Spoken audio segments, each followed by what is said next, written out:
अंबादास दानवे आपल्यासोबत आहेत. आपण त्यांच्याशी या ठिकाणी बातचीत करणार आहोत. दानवेजी, आज खरं तर महाविकास आघाडीची बैठक सुद्धा झाली. उद्यापासून हिवाळी अधिवेशन सुद्धा सुरू होत आहे. मात्र या सगळ्या अधिवेशनाकडे पाहता केवळ 6 दिवसांचं अधिवेशन आहे. विदर्भाला योग्य न्याय मिळेल असं वाटतं?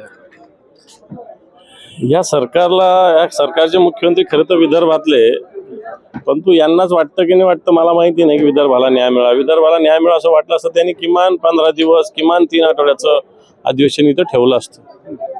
पण ज्या प्रकारे आता 6 दिवस आहेत त्यामध्ये वारंवार मागणी असते की विदर्भाला योग्य न्याय मिळावा.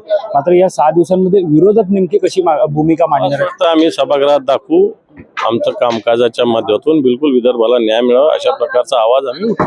विरोधी पक्षनेता अजून ठरलेला नाहीये. मात्र असं असताना नेमकं जनतेला विरोधक म्हणून कशा प्रकारे मुद्दे मांडणार आहे जनतेचे आणि काय सांगणार? ठरेल ना, अजून त्याला काय, अजून सत्ताधारी पक्षांनी किंवा विधानसभेच्या अध्यक्षांनी याच्यात निर्णय घ्यायचा आहे. या संदर्भात त्यांनी विरोधी पक्षांना निमंत्रित केलं पाहिजे आणि या संदर्भात सांगितलं पाहिजे. एक प्रश्न असं देखील आहे की मुख्यमंत्र्यांच्या शपथविधीला वेळ लागला, मंत्रिमंडळाच्या शपथविधीला वेळ लागतोय.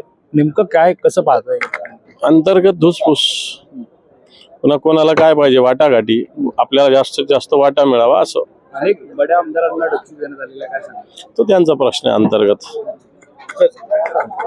तर आपण पाहतोय या ठिकाणी की ज्या प्रकारे 6 दिवसांचं हे हिवाळी अधिवेशन असणार आहे. या अधिवेशनामध्ये एकंदरीत विदर्भातील मुद्दे असतील किंवा जनतेचे मुद्दे असतील हे लावून धरण्याची भूमिका पूर्णपणे विरोधी पक्षनेते म्हणून आम्ही करू असं वक्तव्य विरोधी पक्षनेते अंबादास दानवे यांनी केलं.